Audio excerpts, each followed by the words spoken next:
Pre requisites for AutoCAD आज का हमारा टॉपिक है। प्री रेक्विजिट्स मीन्स कि आप किसी एक स्टेज पर जब पहुंचते हैं, उस स्टेज में पहुंचने से पहले जो मिनिमम किसी चीज़ की रिक्वायरमेंट होगी। जैसा कि आप ये कोर्स अभी पढ़ रहे हैं, तो इसके लिए आपका एक मिनिमम बेंचमार्क आपने देखा होगा कि ये स्टूडेंट्स कौन से स्टूडेंट, फॉर एग्जांपल वो स्टूडेंट जो मैट्रिक विद जिनका कंप्यूटर साइंस का बैकग्राउंड है, जो कंप्यूटर को थोड़ा बहुत नाव हो रखते हैं, वो मिनिमम एलिजिबिलिटी है। तो प्री रेक्विजिट्स में अ, हम भी आज ऑटो कैड के देखेंगे कि जब हम ऑटो कैड में वर्क करेंगे तो कौन सी ऐसी बुनियादी चीज़ें हैं जो हमें पहले पता होनी चाहिए, या जिनको ऑलरेडी हम सेटिंग्स के अंदर भी सेव कर लें, ताकि हम ऑनवर्ड जब मूव करें तो हमारा टाइम भी सेव हो और इसके अंदर हमारी एफिशिएंसी भी बढ़ जाए। तो ये हमारे पास फॉर एग्जांपल एक प्री रिक्विजिट जो आज हम सेट करेंगे। जिस तरह हम फाइल बाज़ात ऑटो कैड आप 16 वर्जन में अब वर्क कर रहे हैं। सपोज आप ये ड्राइंग लेके किसी के पास भी किसी शॉप में गए हैं, किसी फ्रेंड के पास गए हैं जिसके पास ऑटो कैड का 16 नहीं, सपोज 2012 2013 वर्जन है, 2011 वर्जन है। तो अब जैसे ही, या 2010 से पहले का कोई वर्जन है, क्योंकि ऑटो कैड तो हमने पहले डिस्कशन की है 1982 से 79 से चल रहा है। तो अब जब हम फाइल ओपन करेंगे तो फाइल प्रॉब्लम करेगी। वो फाइल हो सकता है, एक आपको पैगाम आएगा, एक मैसेज आएगा कि आप ये फाइल इस वर्जन के अंदर ओपन नहीं कर सकते।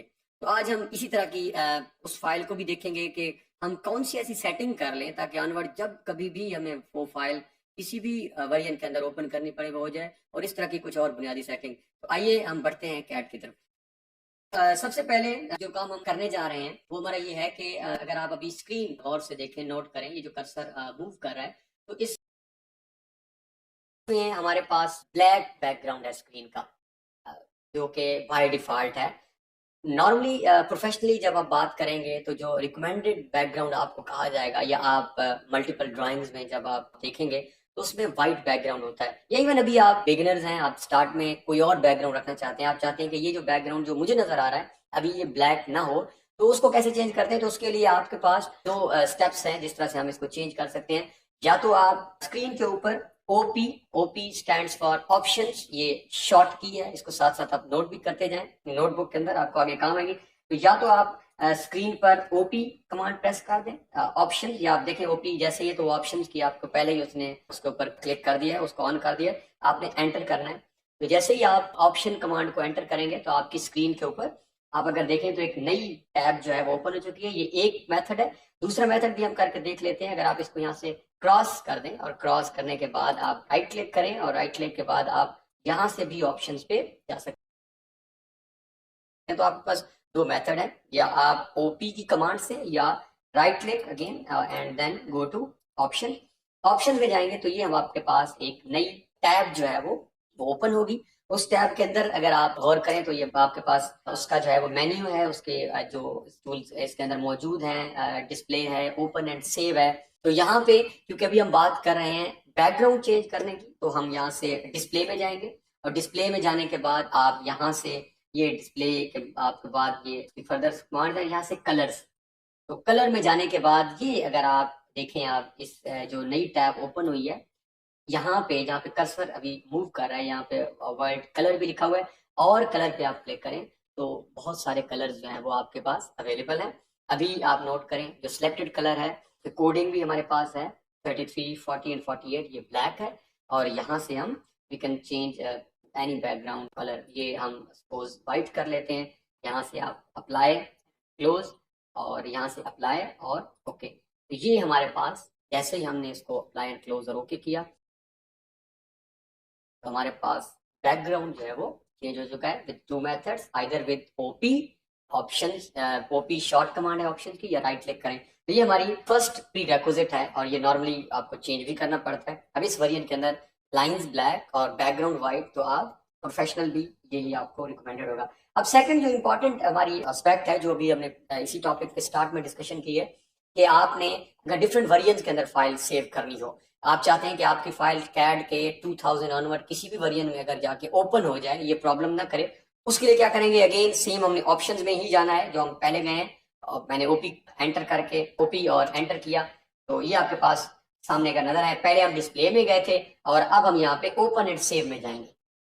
पहले डिस्प्ले के अंदर गए और डिस्प्ले के साथ अब हम ओपन एंड सेव दिस, ये जो मेरा कर्सर यहाँ पे मूव कर रहा है, ओपन एंड सेव, हम यहाँ जाएंगे और यहाँ पे अगर आप देखें तो सेव एज ये हमारे पास ऑप्शन है। आप ये डाउन एरो पे क्लिक करेंगे, ऑलरेडी जो बाय डिफॉल्ट ये सेव कर रहा है AutoCAD 2013 के अंदर सेव कर रही है फाइल। अब इसका मतलब ये है कि ये जब ये फाइल ओपन करेंगे तो शायद ये 13 और उससे ऑनवर्ड वेरिएंट में तो इजीली ओपन हो जाए, इससे पीछे it can create some problems, ये मसाइल पैदा कर सकती है। तो यहाँ पे हमारे पास अगर आप ये यहाँ पे क्लिक करें तो मल्टीपल ऑप्शंस मौजूद हैं। ये आप हम फिलहाल for the time being AutoCAD 2000 later than 2000, तो हम ये वाला ऑप्शन क्लिक कर लेते हैं कि ये वाली फाइल, और अगर नीचे वाले ऑप्शन भी हैं तो हम प्रेफरेबली फिलहाल अब आप जिससे जब जाएंगे तो आपको 7, 8, 9 नॉर्मली मिलते हैं, तो हम इस ऑप्शन को पिक कर लेते हैं। तो अब इस ऑप्शन में हमने पिक क्या किया कि ये फाइल सेव हो जाए AutoCAD 2000 या 2000 से अनवर्ड अप टू ये जो हमारा 16 हम यूज कर रहे हैं, 15 जहां तक भी है। अब ये फाइल जब आपने ये सेटिंग्स कर ली तो ये किसी वेरिएंट के अंदर भी ओपन हो सकती है। अगेन सेम मैनर में आपने यहाँ से इसको अप्लाई करना है और आपने ओके कर देना।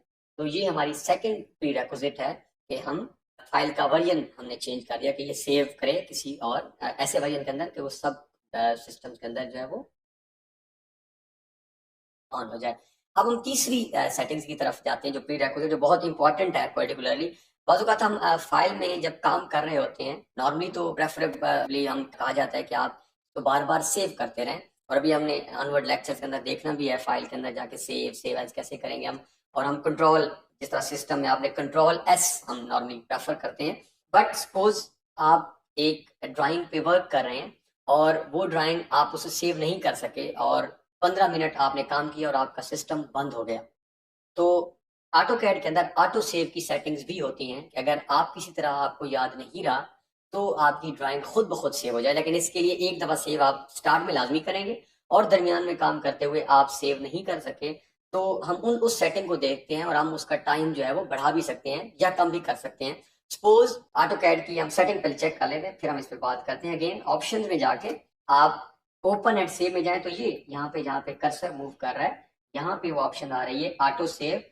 तो मिनट्स बिटवीन सेव, अभी तक ये बाय डिफॉल्ट 10 मिनट है। इसका मतलब है कि अगर आप ये 10 मिनट बाद आपका काम खुद ब खुद सेव कर देगा, बट सपोज आपने 7 मिनट काम किया और आपका सिस्टम शट डाउन हो गया, आपका system due to any reason बंद होगा, तो ये सेव नहीं करेगा।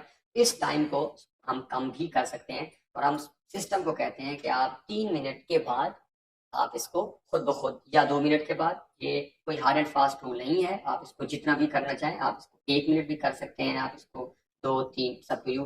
तो मैं अभी यहाँ पे इसको सपोज 3 मिनट्स के ऊपर जो है वो अप्लाई कर देता हूँ। ओके, तो हमने ऑटो सेव की सेटिंग्स भी जो है वो यहाँ पे कर ली। इस टॉपिक के अंदर हमने कुछ प्री रेक्विजिट्स मेनली 3 जो है वो कवर किए हैं, जिसके अंदर हमने AutoCAD का बैकग्राउंड डिस्प्ले भी चेंज किया है, हमने उसको नए वर्जन के अंदर सेव करना भी सीखा है, और हमने ऑटो सेव की सेटिंग्स भी, ताकि ऑटोमेटिकली अगर आप सेव, वैसे प्रेफरेबली आपने खुद सेव करना है, हम अभी आगे जाके आने वाले टॉपिक्स में देखेंगे भी सही, लेकिन अगर in case due to any reason आप नहीं कर सके तो ये इसको ऑटो सेव कर देगा।